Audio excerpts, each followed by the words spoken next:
Hello everyone and welcome back to our channel craze of study. आज हम BEd third semester के exam के most important question की series का next video देखेंगे। तो चलिए आइए शुरू करते हैं आज का हमारा वीडियो। पहला प्रश्न है, विद्यालय निर्देशन सेवा द्वारा किए जाने वाले मुख्य कार्यों की विवेचना कीजिए। इसका उत्तर है, विद्यालय निर्देशन सेवा के संगठन के आधारभूत सिद्धांतों पर विचार करते हुए यह कहा गया कि निर्देशन सेवा के अंतर्गत आने वाले कार्यों का निश्चय निर्देशन सेवा को संगठन करते समय कर लिया जाना चाहिए। यूँ तो निर्देशन का क्षेत्र व्यापक है, किंतु विद्यालय जीवन के संबद्ध कुछ विशिष्ट कार्य ऐसे होते हैं जिस पर निर्देशन सेवाएं विशेष ध्यान देती हैं। पहला, नियम निर्देशन। निर्देशन सेवा के विशिष्ट कार्यों में विद्यालय में प्रवेश एवं विद्यालय के जीवन की ओर अभिमुख करने का कार्य सर्वप्रथम है। प्रवेश संबंधी नियमों, शुल्क, अर्हताएं, समय आदि अनेक सूचनाएं निर्देशन सेवा सुलभ कराती हैं। दूसरा है, व्यवस्थित रूप से अभिलेख रखना। विद्यार्थियों से संबंधित अभिलेख उनकी प्रगति एवं मूल्यांकन संबंधी सूचनाएं तथा अन्य विवरण को व्यवस्थित ढंग से रखने का कार्य भी निर्देशन सेवा करती है। छात्रों के स्वास्थ्य, शारीरिक एवं मानसिक संबंधी निर्देशन का कार्य भी निर्देशन के विशिष्ट कार्यों के अंतर्गत आता है। छात्रों के सामाजिक सामंजस्य, पारिवारिक कठिनाइयों एवं अवकाश संबंधी निर्देशन का कार्य भी अपनी सीमाओं के अंदर निर्देशन सेवा को करना होता है। तीसरा है, प्रशासकीय कठिनाइयाँ। प्रशासकीय कठिनाइयों, छात्रावास के जीवन एवं भोजन आदि की व्यवस्था करने में उनकी आवश्यकताओं पर निर्देशन सेवा ध्यान दे सकती है। पाठ्येतर क्रियाकलापों में विद्यार्थी को प्रेरित करना एवं उनकी आवश्यकता और रुचि के अनुकूल खेल कूद, भाषण एवं अन्य प्रतियोगिताओं के आयोजन में भी निर्देशन सेवा अपना योगदान देती है। छात्रों के अध्ययन में होने वाली कमियां, उनके कारणों और उनका विश्लेषण करके निर्देशन सेवा छात्रों को शैक्षिक निर्देशन प्रदान करती है। कई बालक पढ़ने में, उच्चारण करने एवं अध्ययन के उचित ढंगों का विकास नहीं कर पाते। उनके लिए निदानात्मक शिक्षण की व्यवस्था निर्देशन सेवा के सहयोग से की जाती है। चौथा है, आर्थिक सहायता। छात्रों की आर्थिक कठिनाइयों को दृष्टि में रखते हुए आर्थिक सहायता के स्रोतों की सूचना देना एवं असंकालिक नियोजन प्राप्त करना व उन्हें सहायता देने की भी विद्यालय निर्देशन सेवा का कार्य है। यही नहीं, अध्ययन के बाद नियोजन प्राप्त कर लेने के बाद उनके अनुवृत्ति जीवन की प्रगति एवं बाधाओं के कार्यक्रमों के औचित्य एवं उनकी सफलता के मूल्यांकन की दृष्टि से आवश्यक है। दूसरा प्रश्न है, विद्यालय की निर्देशन संगठन सेवा का क्या अर्थ है, स्पष्ट कीजिए।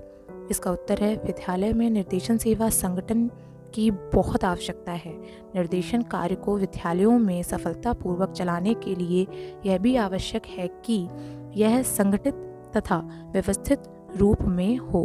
छात्र विद्यालय में जिन कठिनाइयों एवं समस्याओं का अनुभव करता है, उनकी शैक्षिक प्रगति में आंतरिक तथा बाह्य बाधाएं प्रभावित करती हैं। उनके समुचित निराकरण के लिए निर्देशन सेवाओं का आयोजन विद्यालयों में किया जाना चाहिए।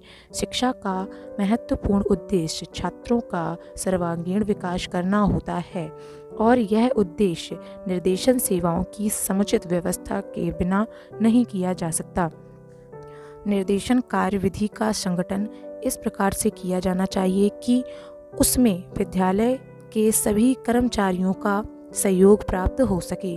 निर्देशन सेवा संगठन की सफलता और असफलता इससे संबंधित कर्मचारियों पर निर्भर करती है। निर्देशन विद्यालय के प्रत्येक क्रियाकलाप का एक महत्वपूर्ण भाग है। यह कोई ऐसी वस्तु नहीं है जिसे विद्यालय के सामान्य जीवन से अलग किया जा सके। अतः विद्यालय की संगठित सेवा होनी चाहिए तथा विद्यालय के प्रत्येक व्यक्ति को इसे एकता की शक्ति समझना चाहिए। तीसरा प्रश्न है, विद्यालय में निर्देशन सेवाओं के सफल संगठन के लिए किन किन मुख्य बातों को ध्यान में रखना आवश्यक है, स्पष्ट कीजिए। उत्तर है, विद्यालय में निर्देशन सेवाओं के सफल संगठन के लिए निम्नलिखित बातों को ध्यान में रखा जाना चाहिए। पहला है, निर्देशन कर्ताओं को अपना कार्य शुरू करने से पहले विद्यालय में एक समिति गठित करनी चाहिए। दूसरा है, उद्देश्यों का निश्चय। समिति का गठन करने के बाद विद्यालय विशेष निर्देशनकर्ता के उद्देश्यों को निश्चित किया जाना चाहिए। तीसरा है, विभिन्न स्तरों पर संपर्क स्थापित करना।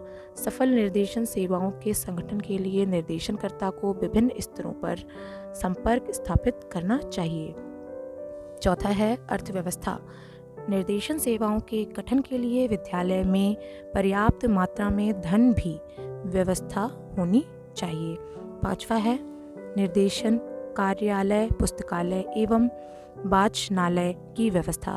विद्यालय में निर्देशन कार्य सुचारू रूप से आरंभ करने के लिए निर्देशन कार्यालय, पुस्तकालय एवं वाचनालय की व्यवस्था होनी चाहिए। छठवा है, व्यावसायिक गोष्ठियों का आयोजन। छात्रों को अपने व्यवसाय का चयन करने से पहले विभिन्न विषयों की जानकारी हेतु विद्यालय में व्यावसायिक गोष्ठियों का आयोजन किया जाना चाहिए। सातवां है, स्वास्थ्य सेवाओं का आयोजन। छात्रों के उचित निर्देशन के लिए विद्यालय में स्वास्थ्य सेवाओं का आयोजन भी किया जाना चाहिए। आठवां है, परामर्श कार्य। विद्यालय में प्रत्येक छात्र से संबंधित समस्याओं के समाधान हेतु निर्देशन कार्यक्रम के व्यक्तिगत निर्देशन को पर्याप्त स्थान दिया जाना चाहिए।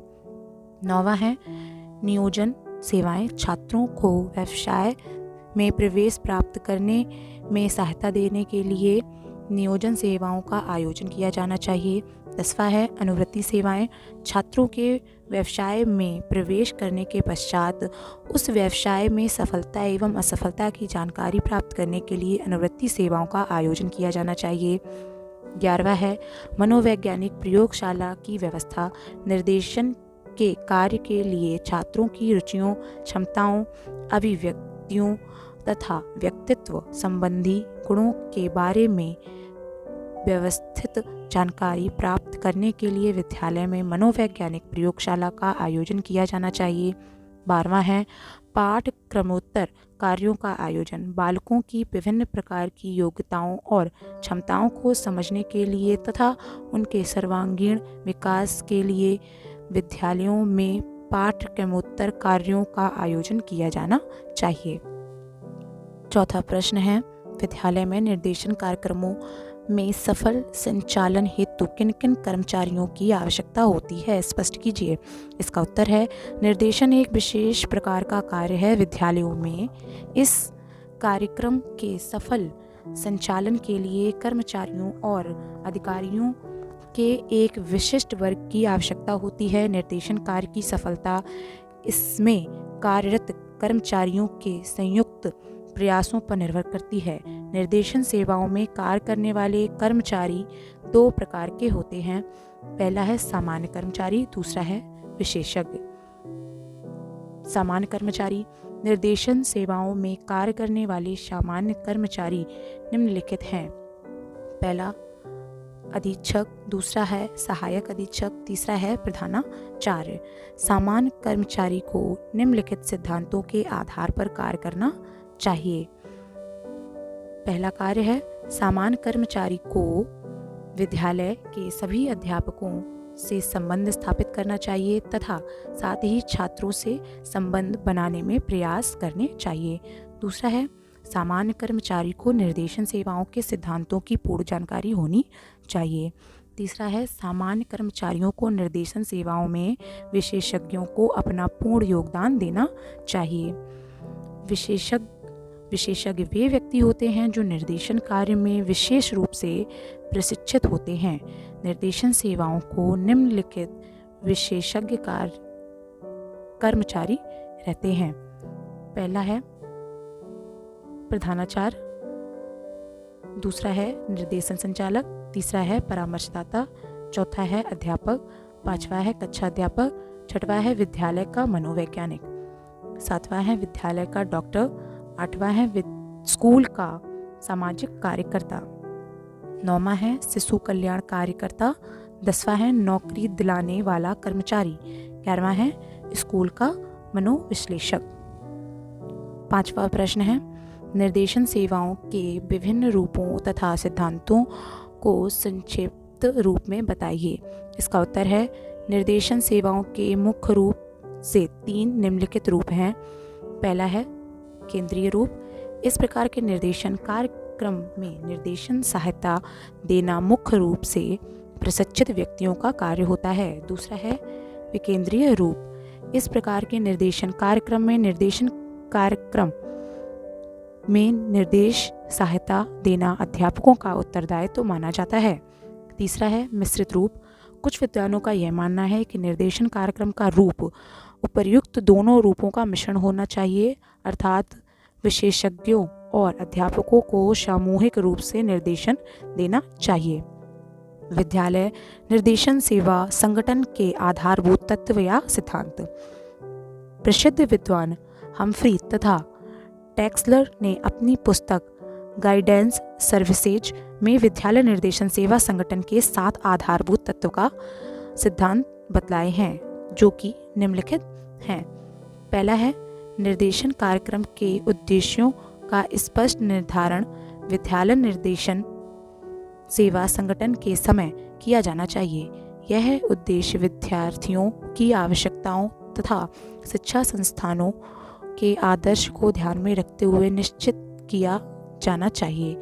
दूसरा है निर्देशन सेवा के द्वारा पूरे किए जाने वाले कार्यों को संक्षेप में निश्चित किया जाना चाहिए। तीसरा है निर्देशन सेवा में लगे हुए कर्मचारियों को निश्चित कार्य सौंपे जाने चाहिए। प्रत्येक कर्मचारी की विशेष योग्यता को ध्यान में रखते हुए कार्यों को बांटा जाना चाहिए।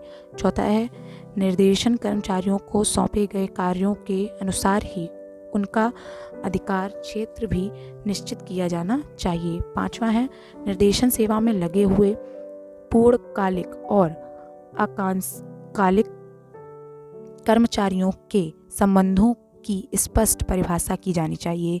इनके अतिरिक्त संस्था के अन्य कर्मचारियों के साथ उनके निर्देशन उत्तरदायित्वों के अनुरूप संबंधों का रूप निश्चित होना चाहिए।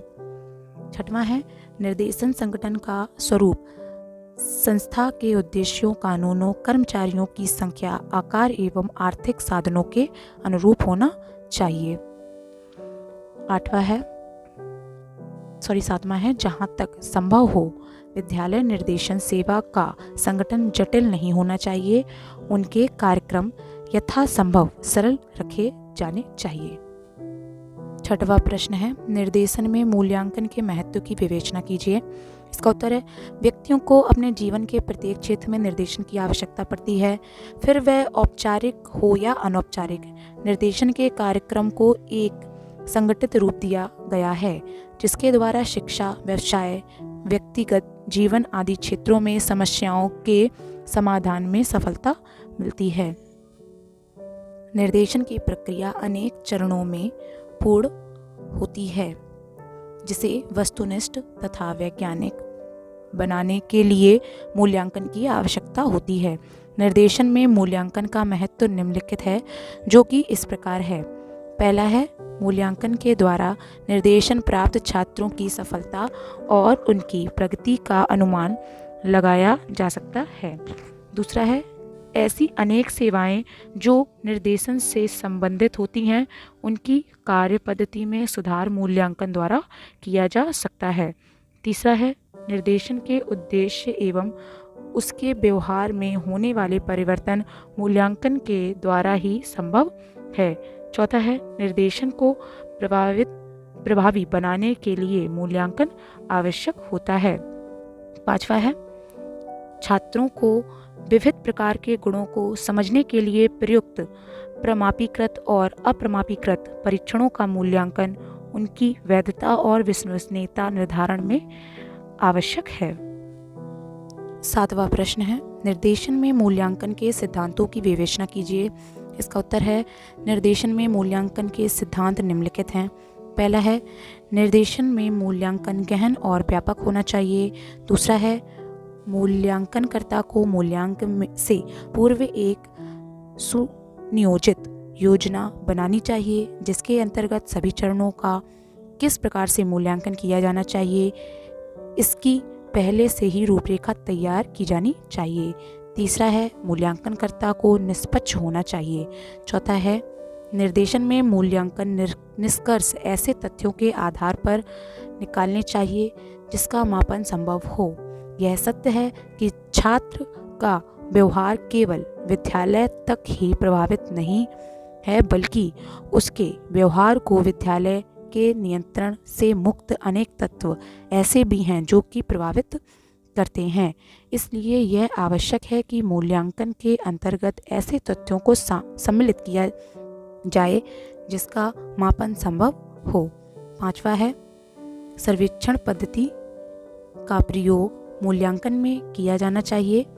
इसके लिए मूल्यांकनकर्ता को एक सूची तैयार करनी चाहिए जिससे कोई भी बिंदु वंचित ना हो।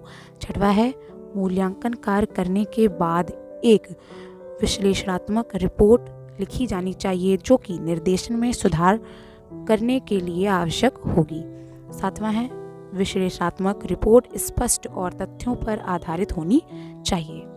Thank you for watching this video. BEd third semester के मोस्ट इंपॉर्टेंट क्वेश्चन की सीरीज़ को देखने के लिए हमारे चैनल को सब्सक्राइब करें और बेल आइकन ज़रूर प्रेस कर दें ताकि हमारे आने वाले वीडियो के नोटिफिकेशन आप तक पहुंच जाएं। Thank you.